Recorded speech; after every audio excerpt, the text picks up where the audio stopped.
Bonsoir à tous et bienvenue dans Chaque Voix compte sur LCP. Nous sommes ensemble pour une heure de décryptage de l'actualité et de débat en direct de l'Assemblée nationale avec pour m'accompagner ce soir Julie Ruiz-Pérez, journaliste au Figaro Économie. Bonsoir Julie. Bonsoir. Et merci d'être là aux côtés d'Olivier Ravanello. Bonsoir Olivier, Bonsoir. Tout va bien? Tout va très bien. C'est parti pour le sommaire de Chaque Voix compte avec à la une ce soir, guerre et paix. Un cessez-le-feu bien fragile a débuté ce matin au Moyen-Orient après 39 jours de bombardement. Et cette guerre a en tout cas agi comme un révélateur cruel de nos vulnérabilités. Hasard de l'actualité, la France a présenté ce matin une mise à jour de sa loi de programmation militaire. Bref, 2 questions ce soir. Faut-il croire à la paix et comment préparer la guerre? Eh bien, nous en parlons ce soir avec vous, Dominique Trinquant. Bonsoir, général, ex-chef de la mission militaire française à l'ONU. Merci d'être là. Aux côtés de Jean-Michel Jacques, bonsoir. Bonsoir. Président de la commission défense à l'Assemblée nationale, député Ensemble pour la République du Morbihan. Merci d'être avec nous ce soir et bonsoir Armin Arefi. Bonsoir. Toujours grand reporter au point. Toujours. Merci d'être là également. Julie Ruiz-Pérez, ce sera votre chiffre du jour. Effectivement, mon chiffre du jour, ce sera 36 milliards d'euros. C'est justement l'enveloppe supplémentaire qui sera accordée à la loi de programmation militaire. Je vous en dis plus tout à l'heure. Et vous nous expliquerez notamment à quoi va servir tout cet argent. À suivre également Quelle histoire avec Olivier Ravanello. Cécile Colère et Jacques Paris, otages en Iran depuis 3 ans et demi, ont été libérés. Je vous parlerai du rituel républicain qu'il y a toujours autour des libérations d'otages. Dans la deuxième partie de Chaque Voix compte, place à la question qui fâche. Si les écoles se vident, faut-il fermer des classes? La France devrait perdre 1 700 000 élèves d'ici 10 ans. Le ministre de l'Éducation parle même d'une vague sismique qui va nous obliger à repenser l'offre scolaire. Eh bien, nous en débattrons tout à l'heure avec Pierre Henriet, qui est député Horizon de Vendée et qui présente justement demain une proposition de loi pour encadrer le regroupement des écoles en milieu rural. Nous serons aussi avec Rodrigo Arenas, qui est député insoumis de Paris et qui est auparavant vice-président de la FCPE, la Fédération de parents d'élèves. Et puis nous serons aussi avec Gurvan Le Guellec, journaliste éducation au Nouvel Obs, qui sera en quelque sorte notre arbitre. Vous pouvez vous aussi interroger nos invités ou nous faire part de vos réflexions. Vous flashez le QR code qui est ici et c'est comme chaque soir Olivier Ravanello qui compile vos questions et qui nous les transmet. Je compte sur vous. Et puis on n'oublie pas Bourbon Express, bien sûr, le journal de l'Assemblée nationale tout à l'heure avec Marco Pommier. On parlera notamment du clap de fin pour la commission audiovisuelle publique ici à l'Assemblée nationale avec l'ultime audition de Delphine Ernotte. Voilà pour le menu de ce soir. Installez-vous confortablement, Chaque Voix compte. C'est parti.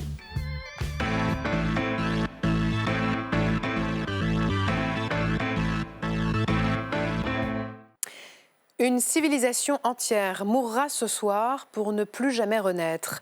On s'est tous couchés hier soir avec cette phrase de Donald Trump en tête. Et finalement, le pire n'est jamais sûr. Au réveil, on a découvert un cessez-le-feu conclu in extremis, 1h30 avant l'expiration de l'ultimatum du président américain. Alors j'ai d'abord envie de vous demander à tous les trois ce soir, comment vous avez vécu ces 24 dernières heures, Général Trinquant?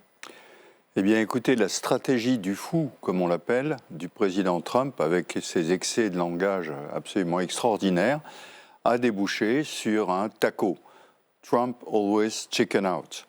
C'est-à-dire qu'il y a un accord, certes, 15 jours, on est content, il y a 15 jours.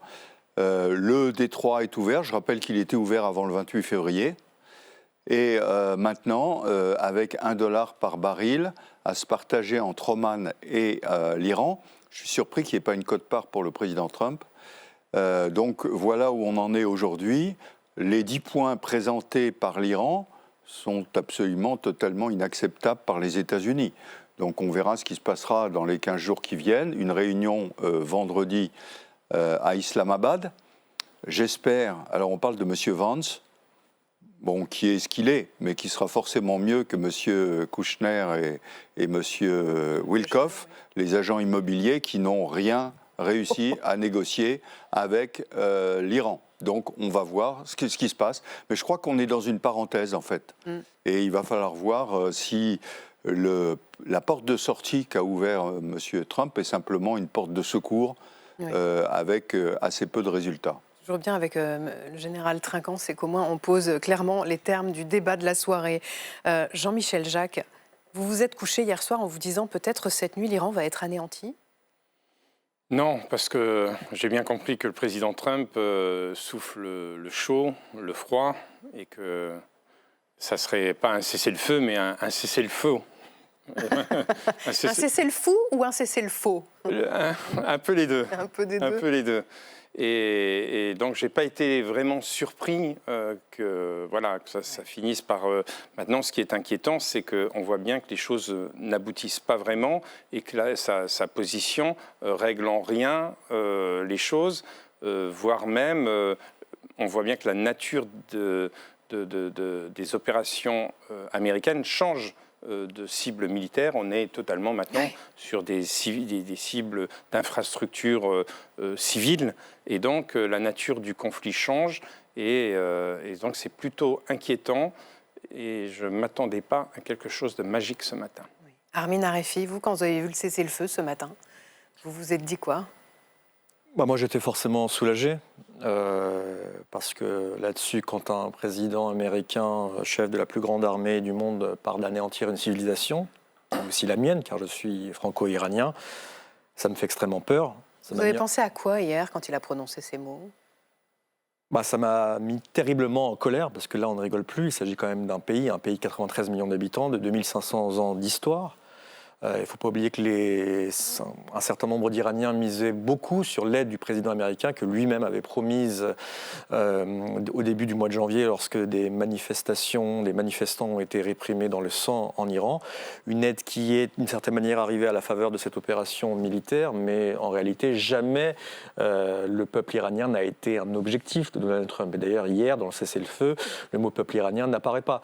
Moi, j'ai eu hier soir des contacts avec les membres de ma famille avec lesquels j'ai pu communiquer. Ils sont là-bas à Téhéran. Qui sont là-bas à Téhéran. Et ils étaient tous rassemblés. Il y avait un mot qui revenait souvent, vatan en persan, ce qui veut dire patrie. Oui. Il y avait une sensation de refuge vers la patrie iranienne. Aujourd'hui, beaucoup d'Iraniens, en tout cas avant la conclusion du cessez-le-feu, se sentaient trahis. Bien naïfs avaient été ceux qui pensaient que Donald Trump avait lancé cette guerre véritablement pour venir en aide au peuple iranien, d'ailleurs de la même façon que l'a fait Benyamin Netanyahou. Et puis j'avais extrêmement peur, il ne faut pas l'oublier, car des cibles civiles, des infrastructures civiles avaient déjà été visées avant même le cessez-le-feu, c'est-à-dire avant même ce fameux tweet incendiaire. Et on a quand même le plus grand champ gazier du pays qui avait été visé, des ponts qui avaient été visés. Il y avait quand même eu 1600 morts civils en Iran. Donc ce matin, au lever, un soulagement parce que l'impensable est arrivé et que les positions que l'on voyait si éloignées l'une de l'autre ont fini brièvement, en tout cas à la faveur de ce cessez-le-feu de 2 semaines, d'arriver à un pseudo, en tout cas une entente. Maintenant, quand je vois la situation sur le terrain, aujourd'hui, je vois une république islamique certes extrêmement affaiblie, mais beaucoup plus radicale qu'elle ne l'a jamais été, avec des remplaçants qui sont bien moins pragmatiques que ne l'étaient leurs prédécesseurs assassinés par Israël et les États-Unis. Et puis un peuple iranien aujourd'hui qui s'attend à pire dans les jours à venir. Certes, beaucoup d'Iraniens, d'après ce que les témoignages que j'ai reçus, sont soulagés que cette guerre terrible qui a duré 40 jours et qui a fait au moins 3500 morts, forces de sécurité et forces civiles compris, s'achève. Mais demain, avec un régime qui, depuis maintenant une semaine, même plus, 10 jours, exécute à tour de bras le moindre opposant politique. En tout cas, le cessez-le-feu paraît de plus en plus fragile à mesure que les heures passent depuis ce matin. États-Unis et Iran revendiquent chacun la victoire. Des pourparlers doivent avoir lieu à partir de vendredi à Islamabad, au Pakistan. Les dernières informations rassemblées par Hélène Bonduel.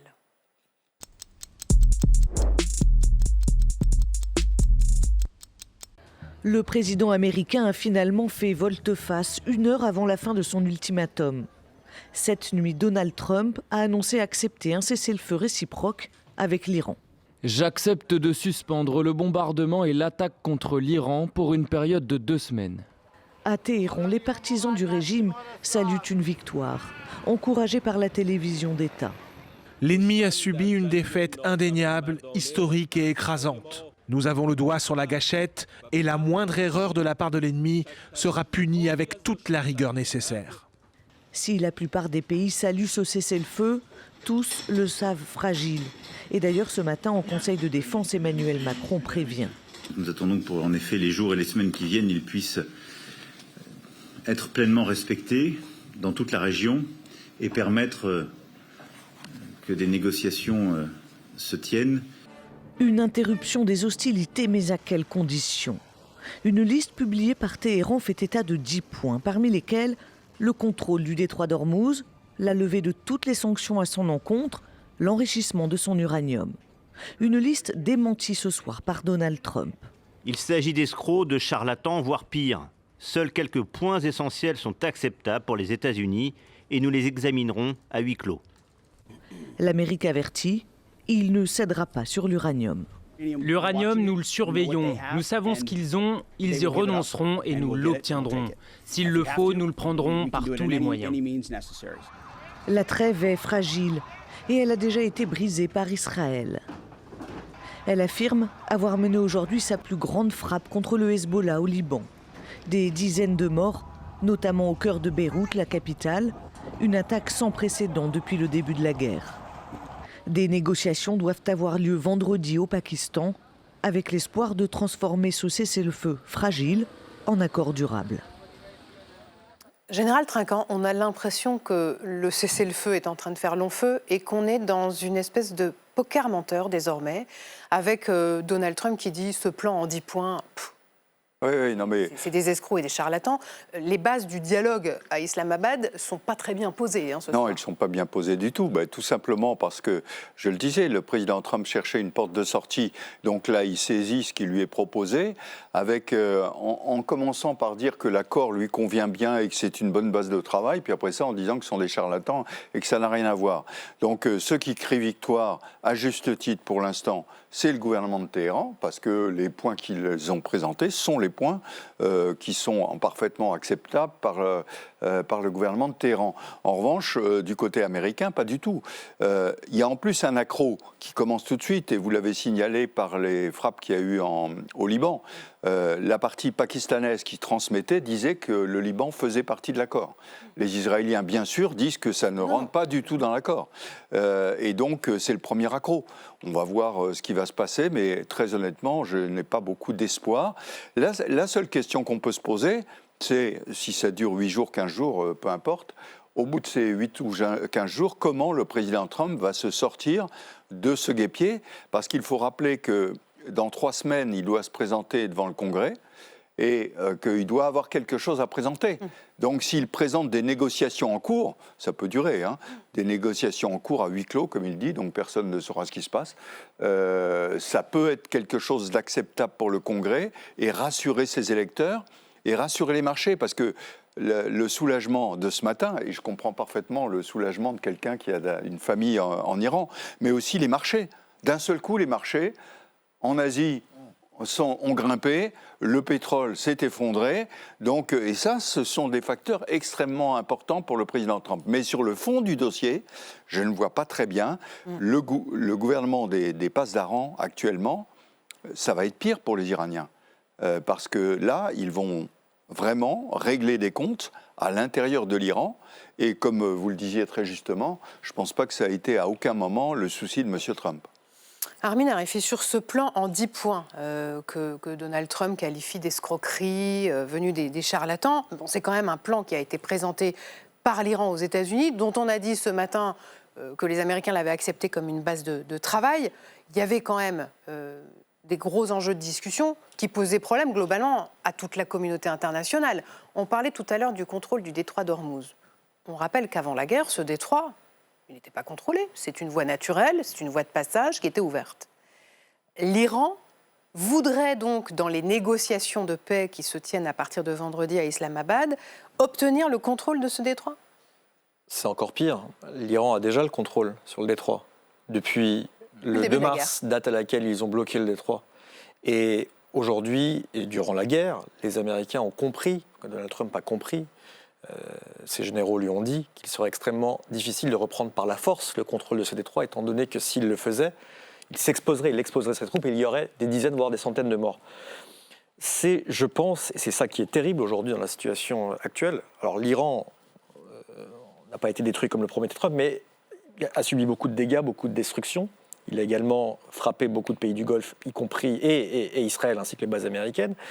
Mais aujourd'hui, l'Iran est en passe d'obtenir quelque chose qu'il n'avait pas, à savoir instauré une sorte de péage naval sur le détroit d'Ormuz. Alors que ce soit l'Iran seul, avec Oman, l'autre pays dont les eaux territoriales se trouvent dans le détroit, avec ou non la coopération des États-Unis ou la collaboration, force est de constater que j'ai le sentiment que aujourd'hui c'est déjà un acquis pour l'Iran et que l'Iran ne le rendra qu'en contrepartie de quelque chose d'extrêmement gros, comme peut-être une levée des sanctions primaires et secondaires américaines. Voilà.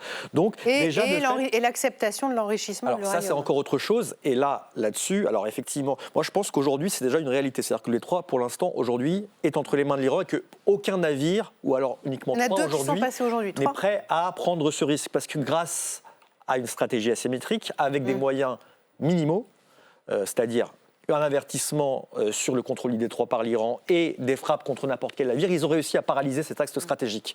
Et donc, pour revenir justement aux autres points, il faut quand même rappeler une chose. Alors, ils sont assez, pas fantaisistes, mais maximaux, et ils correspondent à la volonté iranienne. Il est hors de question pour les États-Unis et la communauté internationale de l'accepter. Mais quand on regarde les objectifs de guerre fixés par Donald Trump au début du conflit, le nucléaire, il était déjà réduit à l'issue de la guerre des 12 jours menée par Israël en juin 2025 avec l'aide à la fin des États-Unis. Aujourd'hui, les 400 kg d'uranium hautement enrichi se trouvent toujours dans les débris de la centrale de Fordo en Iran. Pour ce qui est des missiles balistiques, le stock de missiles balistiques a été réduit parce que l'Iran a tiré énormément de missiles, plusieurs milliers, mais l'Iran en avait encore. Enfin, pour ce qui est du soutien de l'Iran à ces groupes paramilitaires qu'on appelle les proxys, Hezbollah, Hamas, il n'y a rien qui a été signé. Dernière chose, l'écroulement du régime n'a pas eu lieu. On a un régime qui est strictement le même en tant que République islamique. Il paraît même presque légitimé aujourd'hui, puisqu'on va discuter avec eux à Islamabad. Étant donné que c'est un régime en fait, qui a basé sa légitimité sur la résistance ou l'opposition aux États-Unis et à Israël, aujourd'hui, il affirme, et force est de constater on ne peut pas lui donner tort là-dessus, qu'il a, entre guillemets, résisté aux 2 plus grandes armées, en tout cas 2 des plus grandes armées, la plus grande armée du monde et la plus grande armée de la région. Donc c'est une catastrophe. Si on suit votre raisonnement, ça voudrait dire que le fiasco politique de cette opération du point de vue américain va engendrer un pays qui, en temps de paix ou de cessez-le-feu, sera encore plus radical, encore plus nuisible, avec une carte et un levier supplémentaire qui est le contrôle du détroit d'Ormuz.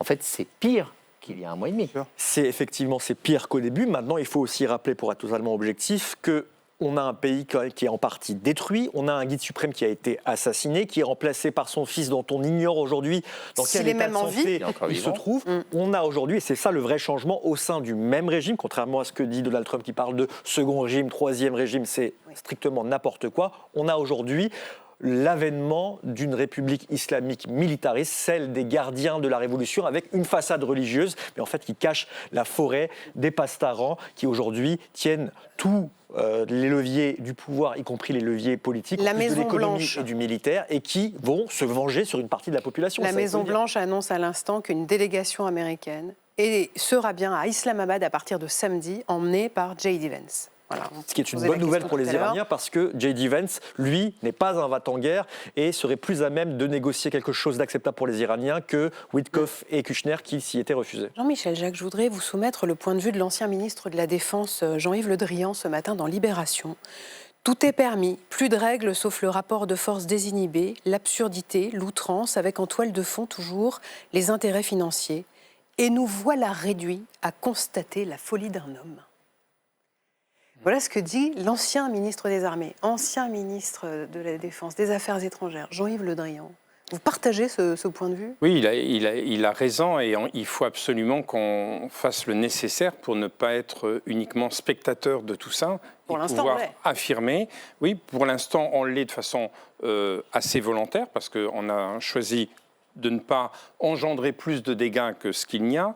Mais si on dépasse même ce conflit, il est important que la France ait une diplomatie et qu'il soit une puissance de stabilité forte. Et pour ça, il faut qu'elle ait une économie forte, à travers l'Europe aussi, et aussi un outil militaire puissant. Ce qui explique que nous devons investir massivement dans notre défense afin de pouvoir aussi établir les règles et remettre le droit international à sa juste place. Là, on parle de l'Iran qui veut imposer ses règles sur le détroit d'Ormuz. Je suis désolé, mais il y a le droit international qui fait qu'il y a un droit de navigation. Ce qu'il en reste aujourd'hui. Oui, quoi qu'il en reste, mais il faut retrouver tout de même ce chemin, parce que c'est le seul chemin qui permettra la paix. Sinon, c'est les plus puissants qui vont mener leur jeu et imposer leurs règles. Il ne faut pas ça. Et c'est pour ça que les démocraties telles que la France ou l'Europe, qui est quand même un continent qui porte un certain nombre de valeurs, doit s'armer et être discipliné pour pouvoir faire levier et être une force de stabilité sur tout ça et remettre le droit international un petit peu au milieu des discussions. Alors justement, merci pour la transition. On va passer au chiffre du jour avec vous, Julie, parce que c'est donc aujourd'hui qu'a été présentée en Conseil des ministres une actualisation de la loi de programmation militaire. C'est donc une mise à jour qui porte sur quelle somme ?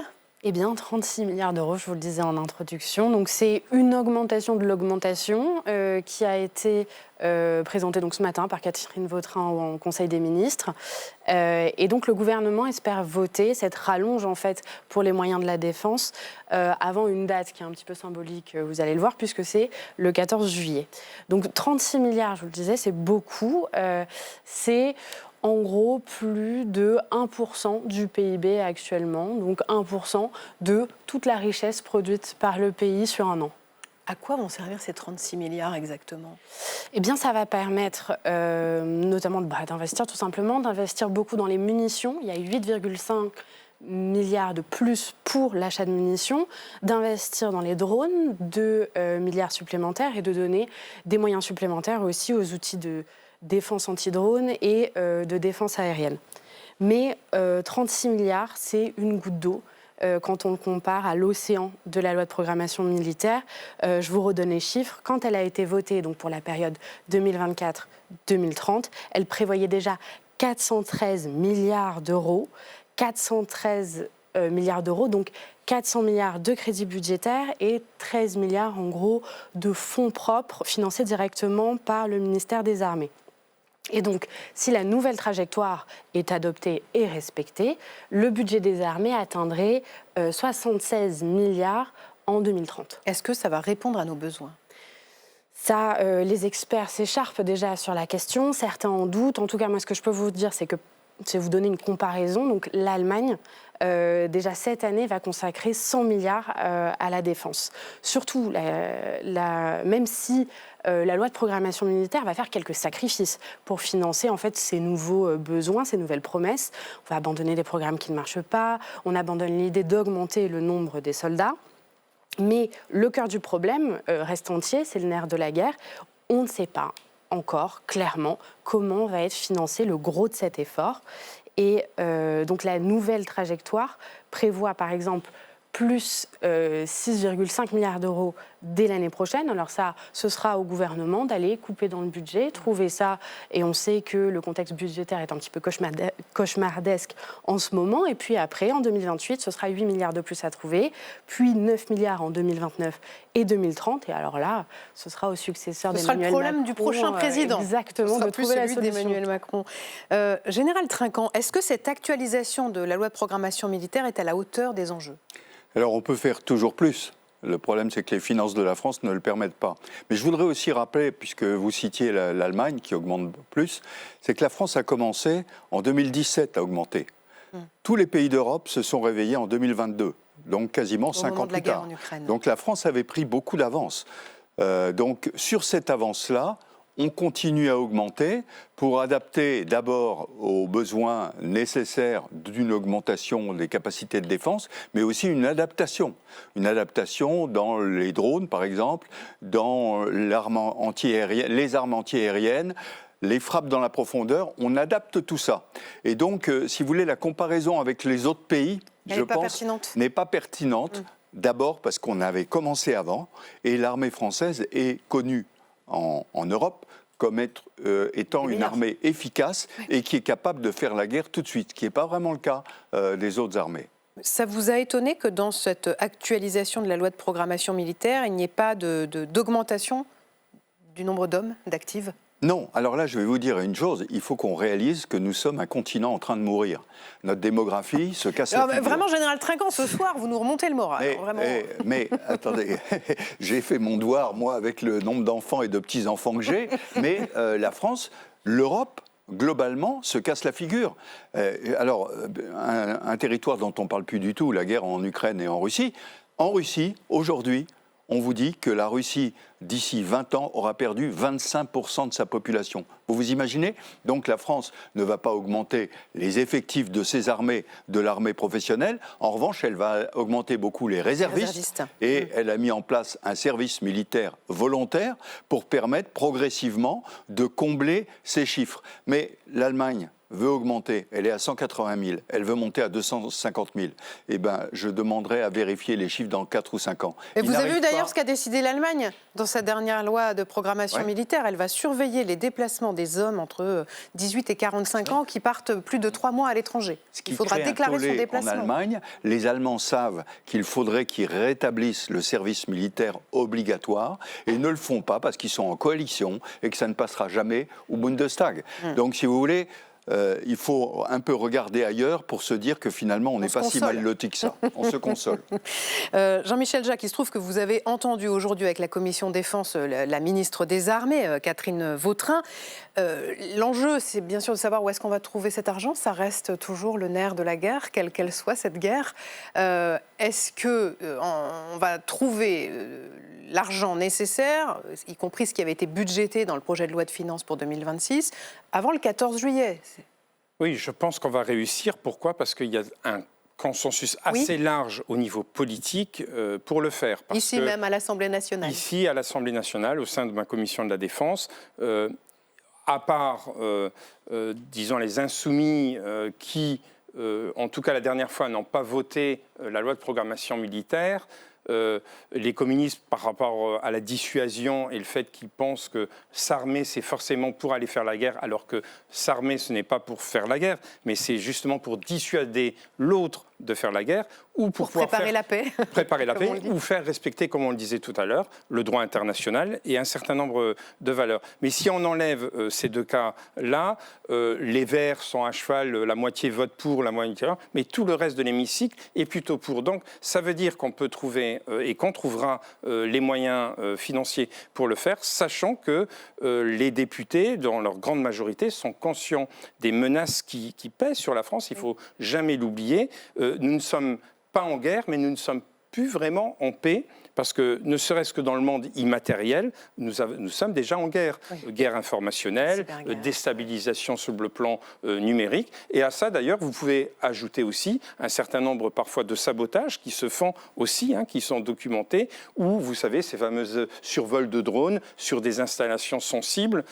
Donc, on voit bien que les députés sont conscients. Et si vous me permettez, je pense que les Français comprennent non seulement aussi la nécessité, mais en plus, on sait bien que tout cet argent que vous avez décrit, madame, tout à l'heure, rejaillit aussi énormément sur nos territoires, parce que les dépenses en matière de défense, et se font depuis les années 50, après le général de Gaulle ait créé la DGA, Direction Générale de l'Armement, et a décidé qu'on ait la dissuasion nucléaire, ça nous a obligés d'être souverains sur les équipements militaires et donc de créer une industrie de défense, une BITD, une base industrielle de défense, partout en France, et à chaque fois qu'on dépense de l'argent dans l'outil de défense, eh bien, on nourrit nos territoires et on crée de l'emploi. Alors, merci encore pour la transition, Jean-Michel Jacques, puisqu'on dit que le nerf de la guerre, c'est l'argent. Ce sont aussi les munitions, et la guerre en Ukraine, comme la guerre au Moyen-Orient, en ont énormément consommé et ont été la preuve qu'il faut se renforcer sur ce plan. Donc, d'ici 2030, 8,5 milliards d'euros supplémentaires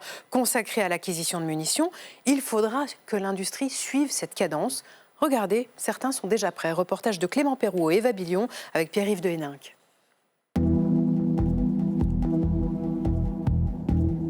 Terrain d'entraînement militaire d'Auvour, dans la Sarthe. Ce jour-là, les militaires du 2e régiment d'infanterie de marine testent avec des industriels de nouveaux outils anti-drones.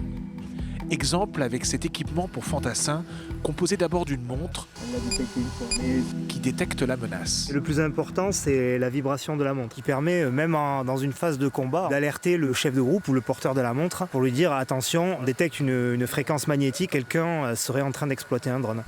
Ensuite, le soldat allume cet appareil pour brouiller le drone ennemi dans un rayon d'1 kilomètre.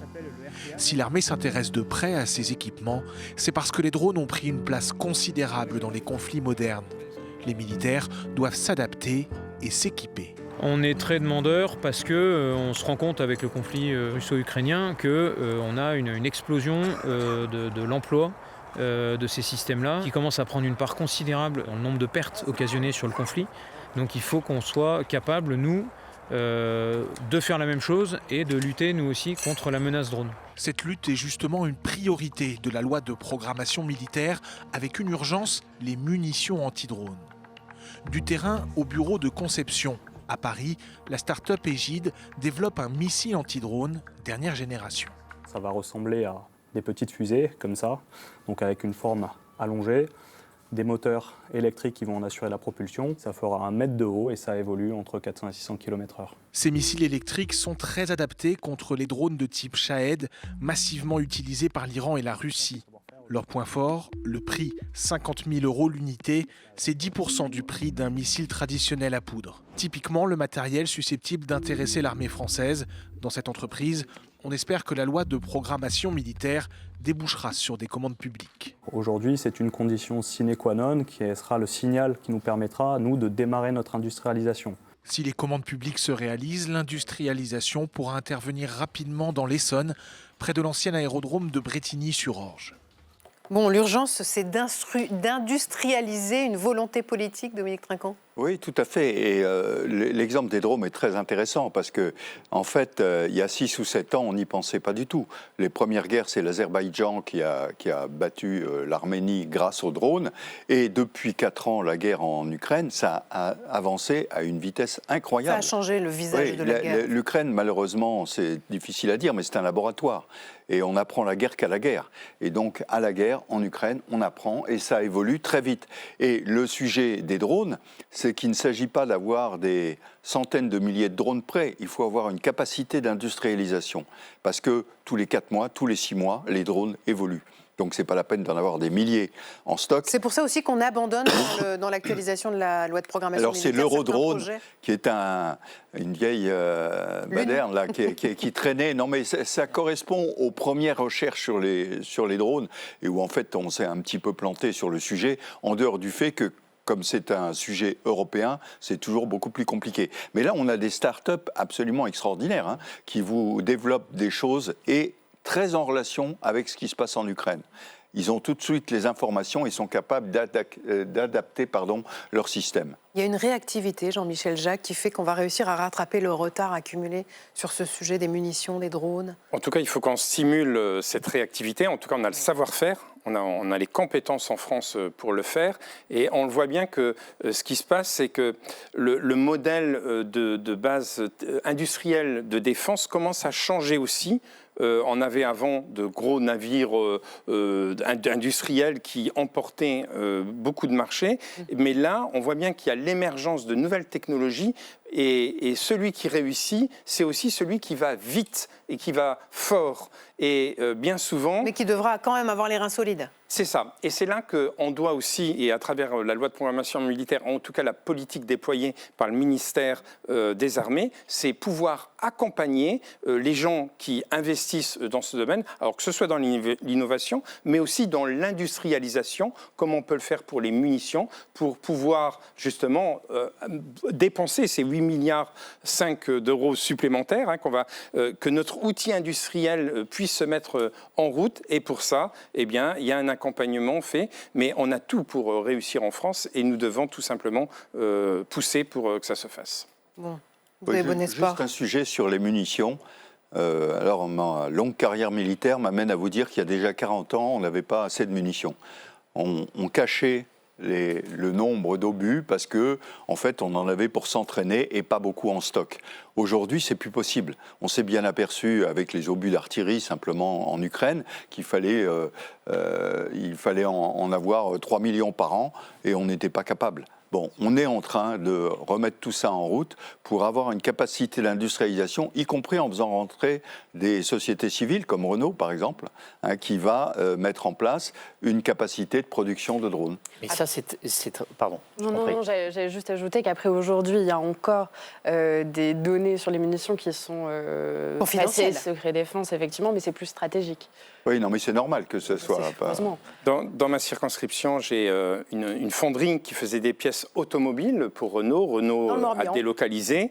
Et cette fonderie a fait des prototypes d'obus, et est prête à faire des corps d'obus. C'est pour vous dire aussi qu'il y a une transformation de notre industrie autour de l'industrie de défense. Un dernier mot, Armin Arefi ? Oui, j'aurais aimé dire une chose, c'est qu'effectivement, la France doit s'adapter aux nouvelles guerres et au fait que la guerre aujourd'hui est une réalité. On a vu également, par exemple, les drones utilisés par l'Iran durant ce conflit, notamment pour frapper les pays du Golfe.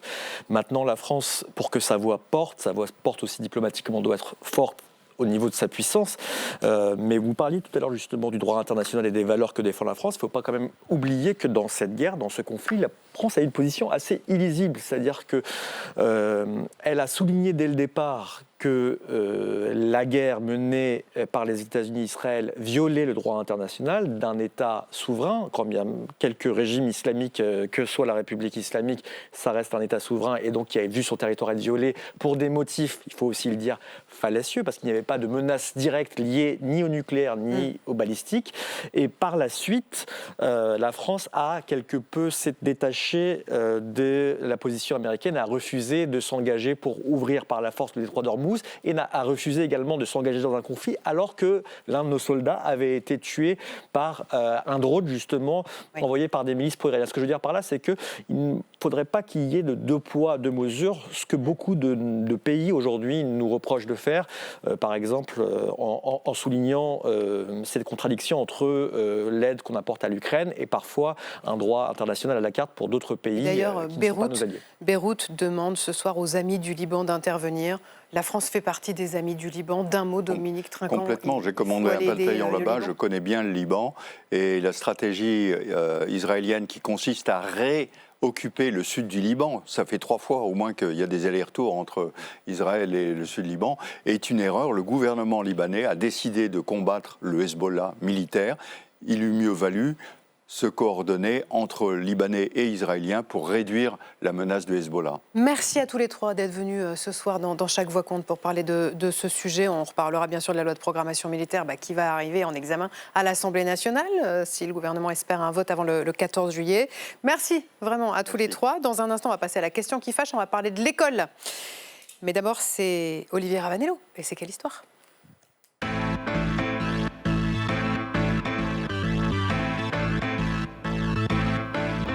Oui, Olivier, vous vouliez ce soir nous parler de l'histoire de l'image du jour et du retour en France de Cécile Coller et Jacques Paris qui ont été reçus à la mi-journée à l'Élysée par le président de la République. Oui, et une libération d'otages, ça relève toujours d'une forme de rituel républicain. Pour quelle raison ? Au fond, pour une raison assez simple.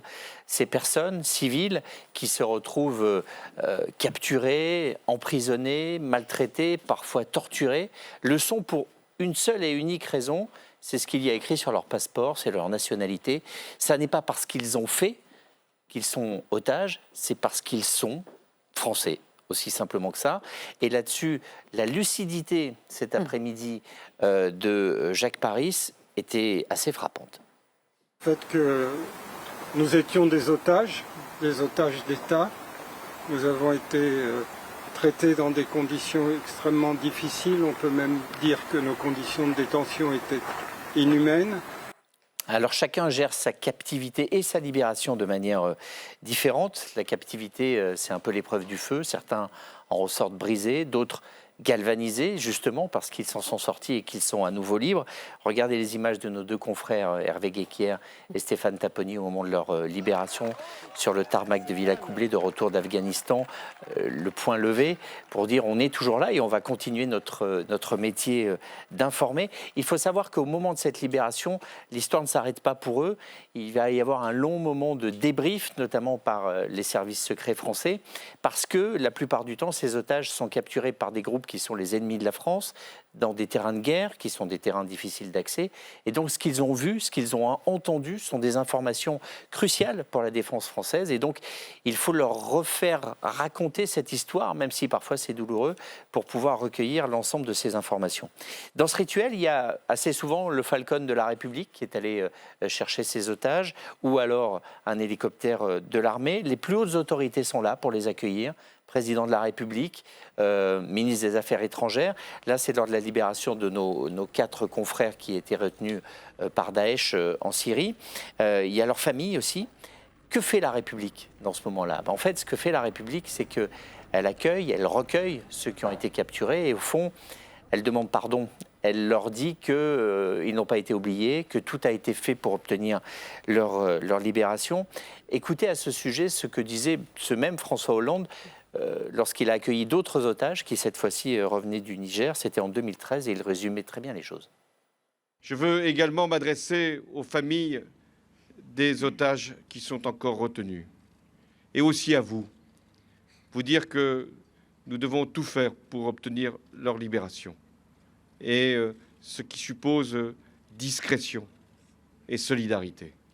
Solidarité, oui, évidemment, et discrétion. C'est ça qui est souvent le plus dur à vivre pour les familles. C'est le manque d'informations sur leurs proches, le manque d'informations de où en est-on dans les négociations. Et là-dessus, le Quai d'Orsay, mais aussi le ministère des Affaires étrangères et les services secrets et la présidence restent le plus discret, évidemment, parce que c'est nécessaire pour mener à bien ces négociations. Mais pour ces familles, c'est extrêmement difficile. Alors, il y a évidemment cette volonté de mobiliser les opinions, pour qu'on n'oublie pas. C'est là où on voit, comme ça a été le cas pour Cécile Collère et Jacques Paris, des portraits d'otages affichés sur les lieux publics, sur des mairies ou là sur les grilles de l'Assemblée nationale. Et puis souvenez-vous aussi ce rituel qui, au moment des années 80, lors de la captivité des otages français au Liban, s'était invité dans le journal télévisé chaque jour. On redisait le nombre de jours de captivité de ces otages. Décrire une libération, c'est extrêmement difficile. En préparant cette chronique, je suis retombé sur la libération justement de ces otages du Liban, Jean-Paul Kaufmann, Marcel Carton, Marcel Fontaine, les 2 diplomates. C'était le 4 mai 1988. Peut-être parce qu'il parlait de ses amis, Philippe Gassot a trouvé les mots justes. Je n'ai rien entendu de mieux, j'aurais sans doute rien écrit de mieux. C'est pour ça que je vous propose de l'écouter. À son arrivée, Jean-Paul Kaufmann a une hésitation. Une fraction de seconde, il ne reconnaît pas son fils Grégoire. Et 3 ans, c'est une éternité pour un enfant. Quand son père est parti en reportage au Liban, il avait 11 ans. Aujourd'hui, il en a 14. Les retrouvailles ont été très dignes, presque trop, comme si des amis se retrouvaient après une longue absence. La gêne peut-être d'avoir changé, vieilli, et de n'avoir plus qu'un passé lointain en commun. Seuls les enfants qui ont pendant 3 ans rêvé les retrouvailles laissent passer leur trop plein de chagrin. Ce sont 3 années de larmes et d'angoisse qui passent la bonde. Il va falloir du temps pour se reconnaître, mais c'est fait. Les familles sont à nouveau réunies. Les journalistes retrouvent un des leurs, enlevé sur la route de l'aéroport à Beyrouth, Liban.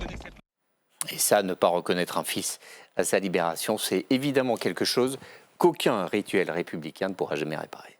Merci Olivier. On passe à la question qui fâche.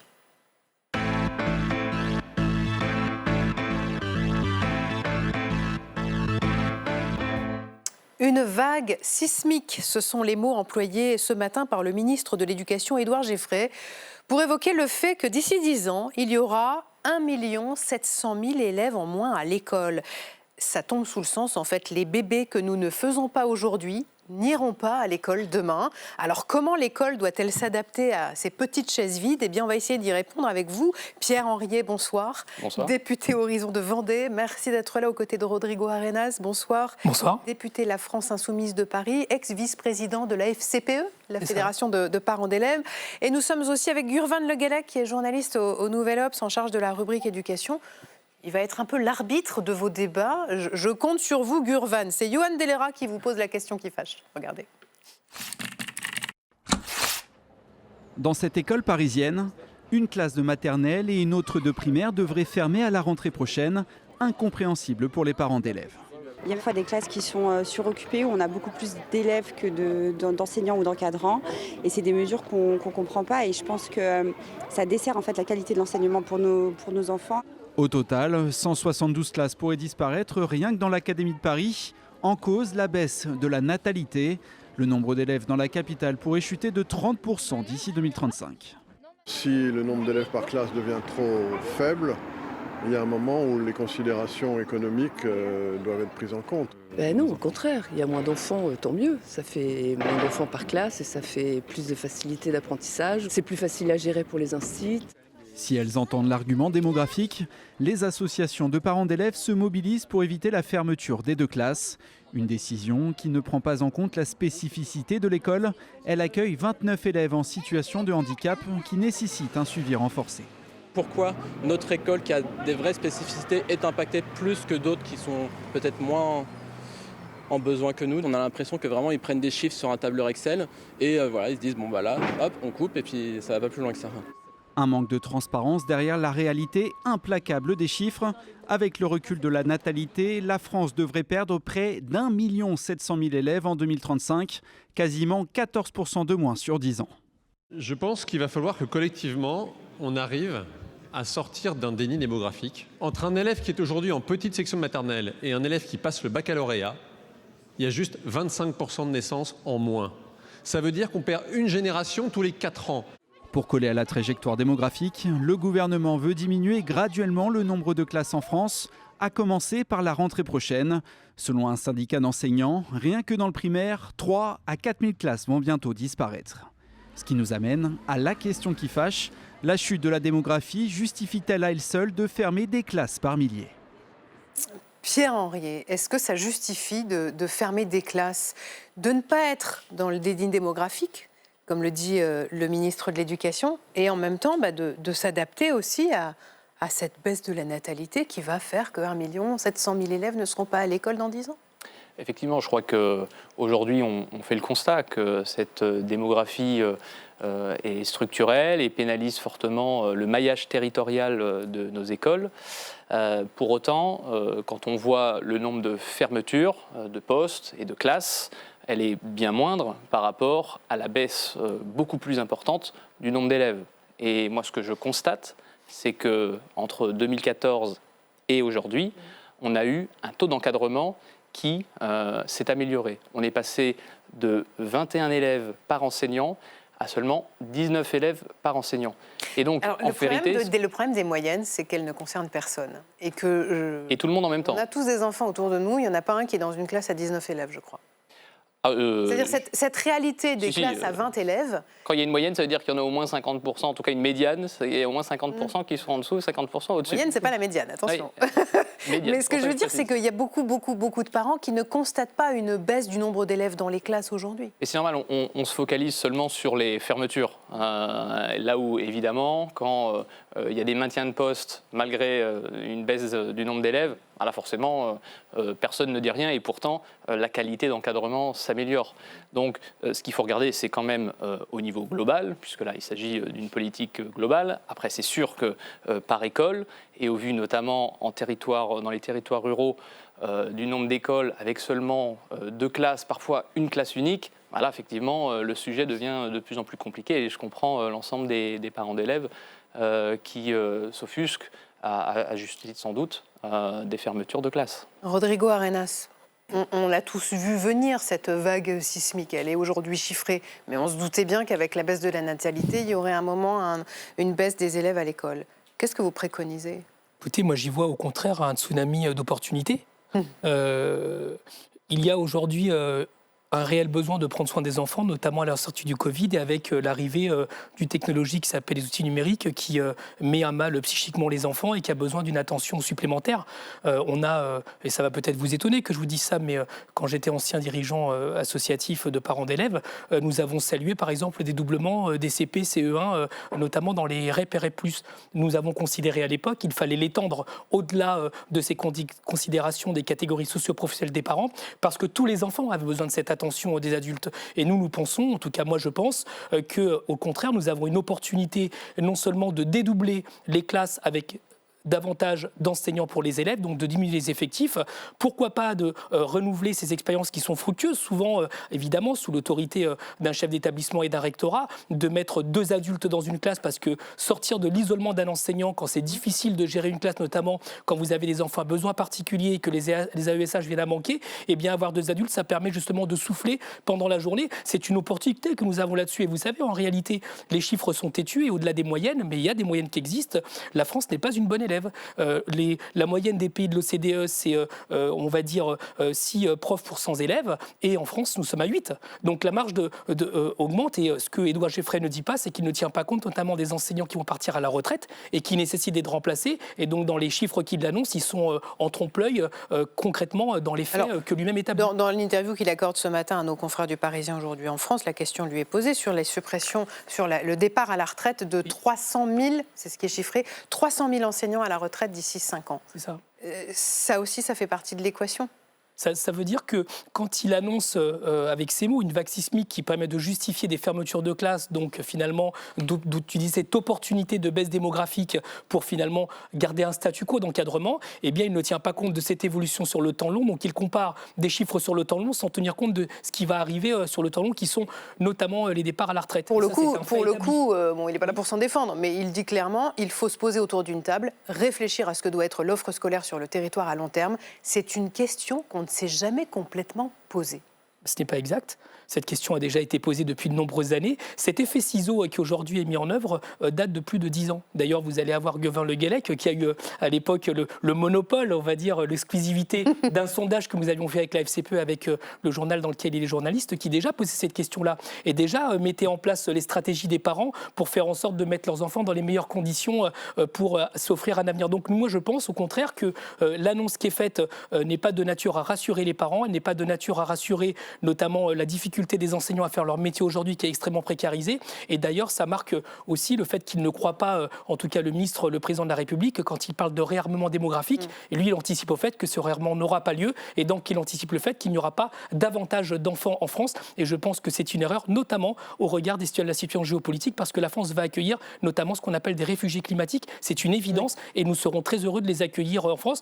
Notamment, nous avons accueilli les enfants d'Ukraine. Peut-être pas à hauteur d'1,5 million. Pardon ? Peut-être pas à hauteur d'1,5 million. Non, pas certainement, je l'espère. J'espère que la situation ne fera pas cela, mais en tout cas, les conflits qui s'annoncent sont le cas. Et j'ai pu témoigner à l'époque de beaucoup d'écoles qui ont accueilli nos enfants, des enfants ukrainiens. C'est notre honneur, c'est notre gloire. Et en l'occurrence, ces situations vont s'accentuer. Donc, abîmer l'école de ce point de vue-là n'est pas une bonne façon de faire. Et je pense que les opportunités sont là. Il convient de les tenir. Avoir plus d'enseignants, c'est quand même plutôt bien pour la France. Gurvan Le Guellec, ce qu'on a du mal à comprendre dans les propos d'Édouard Geffray, c'est qu'il pose un problème sans apporter de solution pour le moment, en disant bon, il faut qu'on en discute. Oui, mais en fait, il y a un débat qui est assez caricatural. On a donc cette déprise démographique avec deux solutions, soit la solution rêvée de Bercy, qui est de répercuter tout sur le nombre de professeurs, réduire drastiquement le nombre de professeurs et faire d'énormes économies dans un contexte budgétaire compliqué.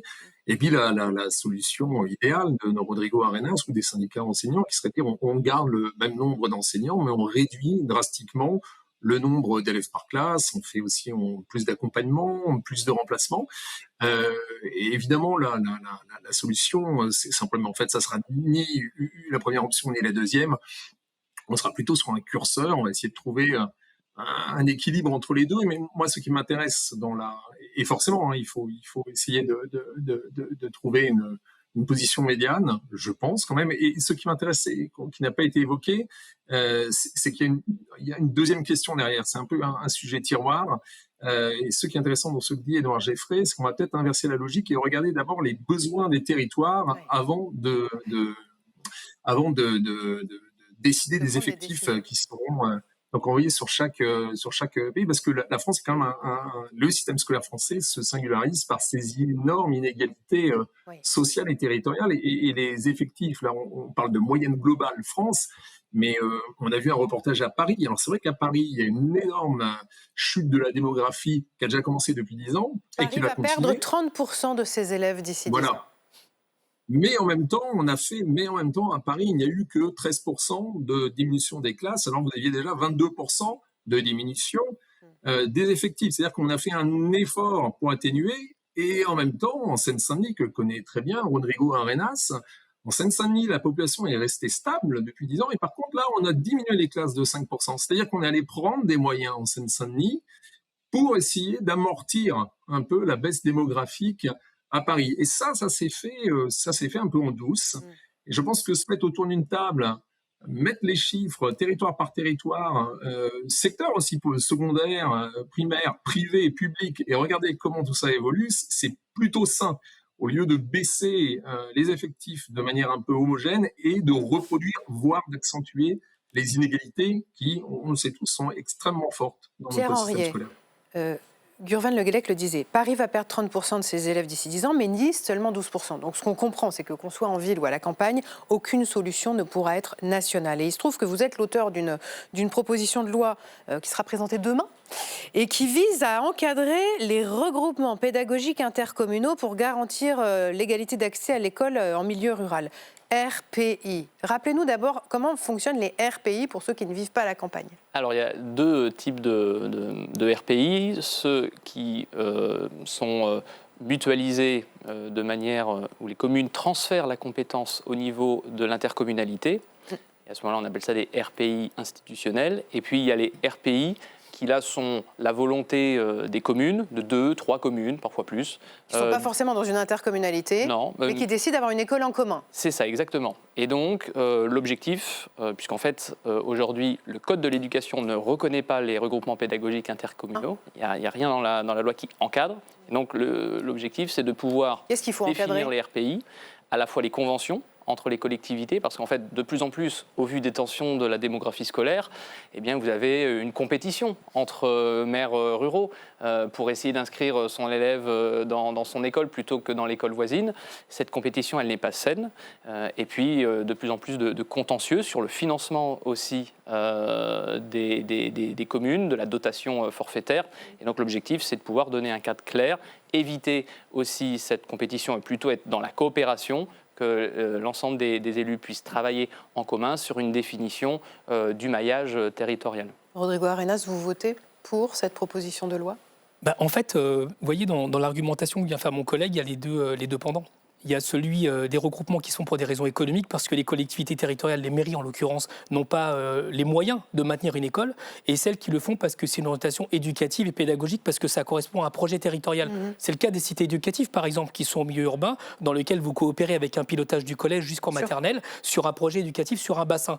Donc ça me paraît tout à fait entendable, à condition que ce soit l'éducation nationale qui donne son dernier mot. Sauf que la réalité n'est pas celle-là. En réalité, l'éducation nationale, les rectorats ou les DSDEN, ne s'oppose jamais à ce qu'un maire construise cela. Et en général, ça se traduit comment ? Au fait que c'est la ville la plus grosse qui absorbe les plus petites. Et je pense que ce n'est pas souhaitable de ce point de vue-là. Il y a des écoles aujourd'hui qui sont à petits effectifs dans des petites communes. Et nous savons que dans ces communes-là, il y a un enjeu aussi de survie du village ou de la petite commune qui se lie justement à l'existence de l'école. Donc cette dimension pédagogique c'est un village qui meurt.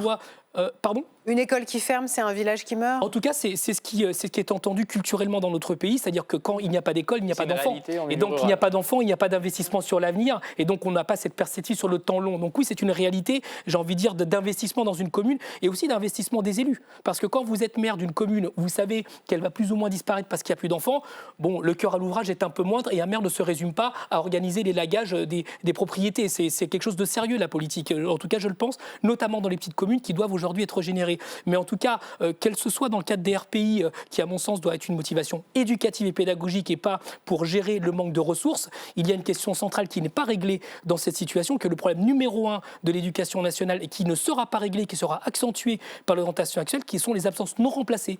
Et cette situation est valable en milieu urbain comme en milieu rural. C'est-à-dire que quand vous avez des enseignants qui ne sont pas absents, y compris pour des raisons tout à fait entendables et prévisibles, comme une grossesse par exemple ou une maladie, eh bien il n'y a pas de groupe d'enseignants pour les remplacer. Donc ça ne réglera pas cette situation. C'est pour ça que je vous dis que c'est une opportunité que d'avoir plus d'enseignants. On met tout sur la table. On pourra gérer cela. Pardon ?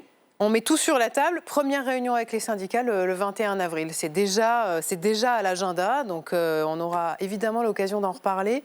Parler de l'école, évidemment. Merci à vous deux. Vous restez là parce que tout de suite, c'est Bourbon Express, c'est le journal de l'Assemblée nationale avec Marco Pommier. Et je salue Gurvan Le Guellec, je le remercie d'avoir été avec nous ce soir. Merci beaucoup, Gurvan. Tout de suite, c'est Marco Pommier.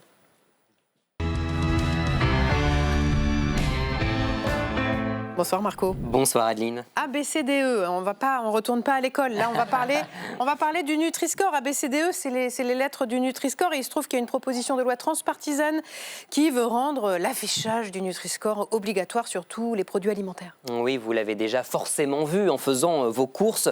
Ce code couleur qui classe les produits alimentaires de A à E selon leur composition et leur apport nutritionnel. Le Nutri-Score a été mis en place en France en 2017 sur la base du volontariat. Aujourd'hui, la socialiste Sandrine Runel veut le rendre obligatoire sur tous les produits alimentaires et sur les publicités. C'est un outil assez simple en fait pour comprendre ce qu'on met dans nos assiettes. Son efficacité, elle est également prouvée. 57% des consommateurs ont déjà modifié leurs achats grâce à ce Nutri-Score. Et selon Sandrine Runel, le Nutri-Score ne change pas seulement le comportement des consommateurs, mais aussi celui des industriels qui adaptent parfois leurs recettes, moins de sucre, moins de sel, moins de gras. Pour Agnès Pannier-Runacher, cette proposition de loi, c'est un projet de liberté. Chacun est libre de sa consommation alimentaire et il ne s'agit pas d'être moralisateur d'aucune façon. Par contre, on met les cartes sur table et on donne une clé de lecture des recettes, des ingrédients de notre alimentation. Ça ne devrait faire peur à personne, la transparence. Et si jamais les entreprises ne jouent pas le jeu, elles devront payer, pénalisées par une taxe de 2% sur leur chiffre d'affaires français. Reste à savoir quand le texte pourra être examiné dans un calendrier parlementaire surchargé. Reste à savoir si le Roquefort se laissera faire par ailleurs, parce qu'on se souvient que les fromages, les charcuteries protestaient justement, parce que forcément... Alors les AOP et IGP seront exclus de cette proposition de loi normalement. Pierre Henriet ? Écoutez, moi, il se trouve que dans ma circonscription, j'ai Fleury-Michon, qui est très connu du grand public, qui a été un des pionniers en matière de Nutri-Score et d'affichage auprès du consommateur. Donc, je pense que c'est effectivement un travail qu'il peut faire. Mais il faut faire attention, effectivement, parce que des aliments, ça se consomme avec d'autres produits. Et donc, il faut aussi faire attention à la facilité de la marque. Nouvelle séance de questions au gouvernement cet après-midi, mon cher Marco, avec la France Insoumise qui a dénoncé un acharnement judiciaire et médiatique contre Rima Hassan. L'eurodéputé entendu la semaine dernière par la police judiciaire de Paris pour apologie du terrorisme après l'un de ses tweets. De nombreuses informations sur sa garde à vue avaient fuité dans la presse. Rima Hassan a donc porté plainte pour violation du secret de l'enquête en visant notamment le porte-parole du ministère de la Justice qui, selon le Canard enchaîné, aurait échangé avec plusieurs journalistes sur le contenu de cette garde à vue. Cet après-midi, l'insoumis Thomas Porte a dénoncé un scandale d'État. En 2026, c'est au plus haut niveau de l'État, par la voix du porte-parole de votre ministère, M. Darmanin, qu'une campagne de calomnie politique contre la première force d'opposition du pays a été planifiée, organisée et orchestrée de manière convenue. Aujourd'hui, vous avez une responsabilité politique. Nous demandons la démission du porte-parole de votre ministère et des explications claires sur les violations du secret de l'instruction. Réponse immédiate de Gérald Darmanin, l'inspection générale de la justice a été saisie. Le ministre qui a aussi dénoncé les commentaires antisémites contre le porte-parole du ministère de la Justice, commentaires publiés sous les tweets du député insoumis. Encore un putain de juif, encore un suppôt d'Israël, ce n'est plus possible. Il faut les dégager de nos institutions. J'imagine qu'ils vouent une allégeance inconditionnelle à un État génocidaire. Il y en a plus de 300 comme ça. Oui, monsieur le député, j'ai fait mon travail. Faites le vôtre et condamnez l'antisionisme et l'antisémitisme qui est dans vos rangs. Et de son côté, le porte-parole du ministère de la Justice a porté plainte pour injures antisémites inacceptables, je cite, et pour diffamation après la plainte de Rima Hassan. Et on termine, Marco, avec la commission d'enquête sur l'audiovisuel public. Ça y est, clap de fin aujourd'hui, c'était la dernière audition ? Oui, celle de Delphine Ernotte, la présidente de France Télévisions. Audition marquée notamment par cette bataille de chiffres entre elle et le rapporteur Charles Aloncle à propos du coût de France Télévisions pour les Français. N'essayez pas de détourner les chiffres. Entre l'année où vous êtes arrivé en 2015 et la dernière année validée par la Cour des comptes, il y a eu une augmentation de 136 millions de dotations publiques. Est-ce que vous attestez de ces chiffres validés par la Cour des comptes ? Je vais vous dire un truc. Moi, ça fait 30 ans que je manage les entreprises, d'accord ? Donc, je commence à mal le prendre. Parce que je prends ça pour de la diffamation. Quand je suis arrivée en 2015, l'entreprise, elle était depuis 3 ans en déficit. De 2015 à 2025, j'ai ramené l'équilibre dans cette entreprise. France Télévisions coûte aujourd'hui 600 millions d'euros de moins aux Français qu'il y a 10 ans. Prochaine étape, donc, la remise du rapport. Charles Aloncle qui doit rendre ses conclusions d'ici la fin du mois. N'éteignez pas les lumières, a dit Delphine Ernotte devant la commission d'enquête. Pour convaincre une dernière fois les députés de ne pas toucher à l'audiovisuel public. C'était son dernier mot. C'était son dernier mot. Merci Marco, merci d'avoir été ce soir sur le plateau de Chaque Voix Compte. Merci Julie et Olivier. Cette émission est rediffusée tout à l'heure à 23h30. Vous la retrouvez également sur lcp.fr. Nous revenons demain en direct à 19h30 tout de suite. C'est Débat Doc avec Jean-Pierre Gracien. Passez une excellente soirée. À demain.